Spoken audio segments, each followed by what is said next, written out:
প্লাস্টিকের বোতল ফেলে না দিয়ে প্লাস্টিকের বোতল দিয়ে দারুণ দুটো আইডিয়া তোমাদের সাথে শেয়ার করবো। বন্ধুরা, এই প্লাস্টিকের বোতল তোমাদেরকে অনেক অনেক কাজ করতে সাহায্য করবে, আর এই প্লাস্টিকের বোতল তোমাদের শরীরের যত ব্যথা বেদনা আছে সমস্ত দূর করে দেবে। বন্ধুরা, দারুণ দুটো আইডিয়া। হেই গাইস, আসসালামু আলাইকুম, কেমন আছেন সবাই? আশা করি আল্লাহর রহমতে সবাই ভালো আছেন, আর আমিও অনেক বেশি ভালো আছি। চলে এসেছি কিন্তু আবার ধামাকাদার টিপস নিয়ে। বন্ধুরা, আজকে দুটো টিপস তোমাদের সাথে শেয়ার করবো, সেটাও হলো ফেলে দেওয়া জলের বোতল দিয়ে। হ্যাঁ বন্ধুরা, তোমরা এটা যে কোনো বোতল দিয়ে করতে পারো, আর যে কোনো বোতল ব্যবহার করতে পারো। আমি এখানে কোল্ড ড্রিঙ্কসের বোতল নিয়েছি। তো এই বোতলটাকে দিয়ে আমি কি কি কাজ করবো, দুটো পদ্ধতি তোমাদের সাথে আজকে শেয়ার করবো। ভিডিওটা স্কিপ না করে পুরো ভিডিওটা দেখবে প্লিজ।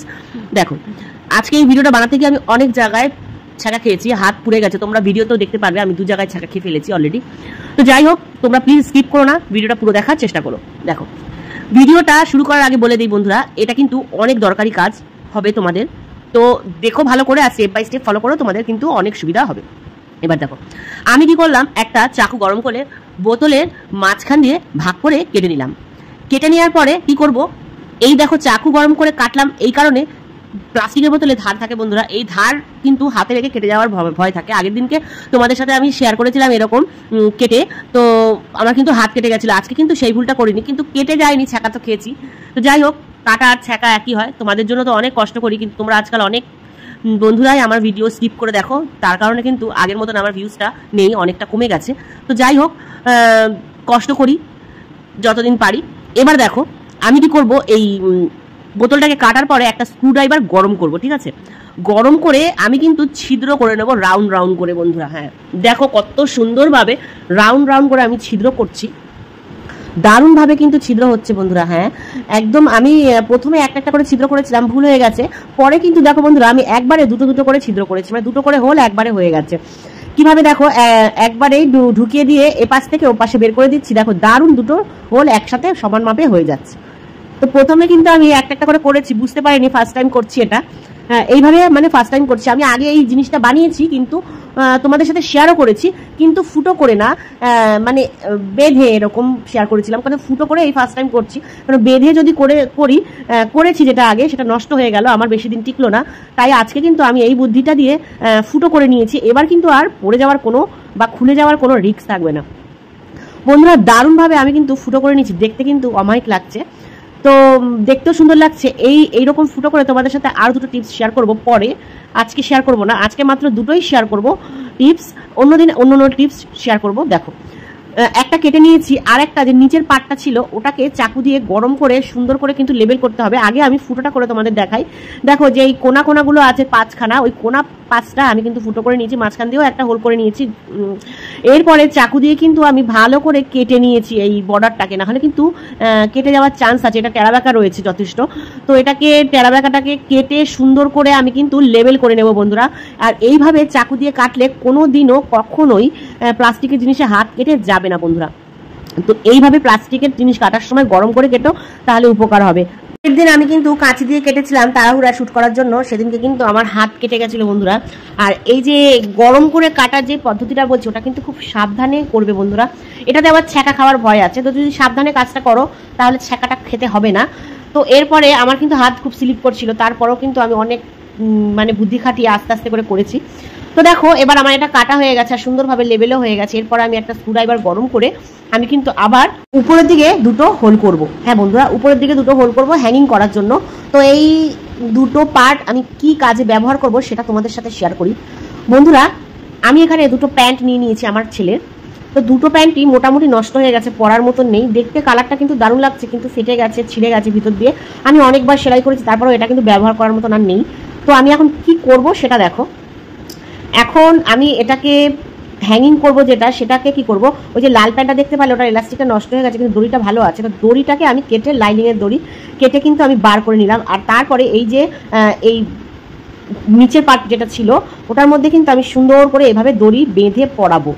দড়ি বেঁধিয়ে পরানোর পরে আমি কি কাজ করব এটাকে দিয়ে, সেটা অবশ্যই তোমাদের সাথে শেয়ার করব। তোমাদের একটা দারুণ কাজ হবে, দারুণ দুটো টিপস। এই যে এই টুকরোটা দিয়ে আমি দুটো টিপস তোমাদের সাথে শেয়ার করব, সেটা আমি পরে দেখাচ্ছি। এইটা দিয়ে আমি দুটো কি টিপস তোমাদের শেয়ার করবো, আর দুটোই কিন্তু তোমাদের দারুণ পছন্দ হবে, আর এই দুটো টিপস তোমাদের অনেক কাজে লাগবে। তোমরা ভাবতেও পারবে না যে এই ফেলে দেওয়া বোতল আর প্যান্ট দিয়ে আমি কি দারুণ 3টে আইডিয়া তোমাদের সাথে শেয়ার করব। এবার দেখো বন্ধুরা, আমি কি করবো, এই ব্লু কালারের প্যান্ট আর এলাস্টিকটাকে আগে বাদ দেবো। ইলাস্টিকটা কিন্তু যথেষ্ট নষ্ট হয়ে গেছে, তাও ইলাস্টিকটা বাদ দেবো। তারপরে কি করব, আমি আলু ভাজার মতন কুচি কুচি করে আমি কিন্তু প্যানটাকে কেটে নেব, সমান মাপে কিন্তু কাটতে হবে। হ্যাঁ বন্ধুরা, এই প্যানটা যে পাটে পাটে কাটবে এটা কিন্তু সমান পাট কাটতে হবে, একটাও কিন্তু নিচু উঁচু হলে হবে না, সুন্দর করে কাটবে। আর মোটা বর্ডার যেগুলো আছে, যেমন ধরো প্যান্টের নিচের পোর্শনের মোটা বর্ডার, তারপরে মাঝখানে যে বর্ডার থাকে ওইটা, তারপরে কোমরের বেল্ট, সমস্ত কিন্তু বাদ দিয়ে শুধুমাত্র কাপড়টাকেই নিতে হবে। এবার দেখো আলু ভাজার মতন কেটে কেটে তারপরে এটাকে আমি কি করব তোমরা দেখো আর ভাববে যে কত দারুণ একটা আইডিয়া তোমাদের সাথে শেয়ার করছি। এটাতে কিন্তু তোমাদের অনেক টাকা বেঁচে যাবে, আর তারপরে এই আইডিয়াগুলোতে তোমাদের কিন্তু অনেক কষ্ট কম হবে, পায়ে ব্যথা কোমরে ব্যথার থেকে তোমরা বাঁচবে এই প্লাস্টিকের বোতলের দ্বারা। এরপর এই দড়িগুলোকে লম্বা লম্বা করে কেটে টানবে বন্ধুরা, টানলে দেখবে এরকম সরু হয়ে যাচ্ছে। আর যখন সরু হয়ে যাবে তারপরে এই যে এই বোতলটাকে নেবে, বোতলটাকে দেখো আমি কিন্তু অসংখ্য পরিমাণে হোল করেছি, তো এই হোলগুলোর মধ্যে কিন্তু এই দড়িগুলোকে ঢুকিয়ে ঢুকিয়ে গিট মেরে দিতে হবে। আর এইভাবে যদি তোমরা বানাও না বন্ধুরা, এটা কিন্তু 6-7 মাস ভালোভাবে লাস্টিং করবে। পরে যদি তোমার মনে হয় যে এই কাপড়গুলো পচে গেছে বা নষ্ট হয়ে গেছে, তোমরা আবার এরকম পুরনো প্যান্ট কেটে আবার কিন্তু এইগুলোকে বাদ দিয়ে আবার নতুন করে এইটার মধ্যেই করতে পারো, এর জন্য কিন্তু আবার নতুন করে বোতলের প্রয়োজন পড়বে না। তো দেখো এবার আমি কিন্তু বেঁধে দিচ্ছি, তোমরা কারা কারা বুঝতে পারছো যে এটা আমি কি বানাচ্ছি অবশ্যই কমেন্টের মধ্যে জানাবে আমাকে। 3টে আইডিয়া শেয়ার করব, 3টে আইডিয়াই কিন্তু দারুণ দারুণ আইডিয়া। তো তোমরা ভিডিওটা স্কিপ না করে ভিডিওটা কিন্তু পুরো দেখার চেষ্টা করো। এবার দেখো বন্ধুরা, আমি খুব সুন্দর করে গিট মেরে দিয়েছি, আর দেখো এটা বেশ মোটা হয়েছে আর বড় সড়ো হয়েছে। এরপর আমি এই বোতলের যে ঢাকনাটা ছিল সেই ঢাকনাটাকে আমি নেব, আর কি করব সেইটা তোমাদের সাথে। বন্ধুরা গিট মারার সময় মাথায় রাখবে গিটটা কিন্তু টাইট করে বাঁধবে, যাতে গিটটা খুলে না যায়। গিট খুলে গেলে তোমাদেরই সমস্যা, কারণ এটাতে যখন তোমরা এটা দিয়ে কাজ করবে তখন কিন্তু সমস্যা হবে, গিট খুলে গেলে বারবার গিট মারতে। তো যখন মারবে একেবারে টাইট করে সুন্দর করে মারবে, যাতে গিটটা কাজ করার সময় খুলে না যায়। এরপর বন্ধুরা তোমাদের বললাম যে ঢাকনাটা দিয়ে আমি কি করব। দেখো এটা একটা ওয়াইপারের, আমার পুরনো রড ছিল, এটা কিন্তু ওয়াইপারের রড। তো রডটাকে ভালো করে গরম করে এই ঢাকনার মধ্যে আমি কিন্তু ঢুকিয়ে দিয়েছি, আর এই ঢাকনার মধ্যে ঢোকানোর পরে এটা কিন্তু অনেকটাই মানে টাইট হয়ে গেছে। দেখো আমি বের করছি, বেরোচ্ছে না, কিন্তু আমি কিন্তু কাজ করার সময় এটা কিন্তু কোনো ডিস্টার্ব হবে না। এবার তোমাদেরকে আসল খেলা দেখাই।